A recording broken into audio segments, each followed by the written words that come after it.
Guys, আজকে একটা তোমাদের বৌদি ভাইয়ের গোপন রহস্য দেখাচ্ছি।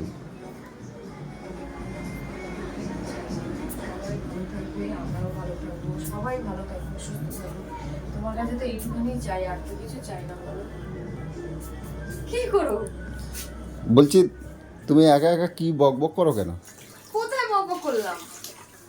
বকবক করে না, এইমাত্র তো তুমি বকবক বকবক করছিলে। কার সাথে ভিড় করে কি বলছিলে? বাট কাজ পায় না। তুমি এইমাত্র ভিড় করে কথা বলো নাই? না।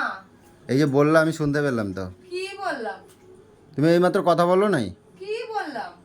কি বললা? আমি কি শুনতে পেয়েছি? তুমি কি আমারে কিছু বলছো? তুমি হ্যাঁ? বকবক করছিলে না? তুমি বেশি সবসময় বকবক করতেই দেখো আমাকে। পুজো দিতে বসেও শান্তি নেই। তুমি কি এইমাত্র বকবক করো নাই? না। তাহলে আমিই পাগল। পাগলই তো। তুমি এখন কি করো? পুজো দিলাম। পুজো দিচ্ছ? হুম। তাই ঠাকুরের খাবার দাওনি কেন? এই তো খাবার। কই খাবার? এই তো কানা। এই একটা নকুল দানা? তো ওরা অত খায়? এ তা বলে একটা নকুল দানা ঠাকুরকে খাবে? তো ঠাকুর একটা এত বড় বড় ঠাকুরের একটা নকুল দানা? আরে বাবা, ওরা বেশি খায় না তোমার মতন, রাক্ষসের মতন। তুমি সারা জীবন কিপটা। কিপটার কি আছে? যতটা খাবে ততটাই তো দেবো নাকি? পুজোর সময় বিরক্ত করো না তো, যাও তো।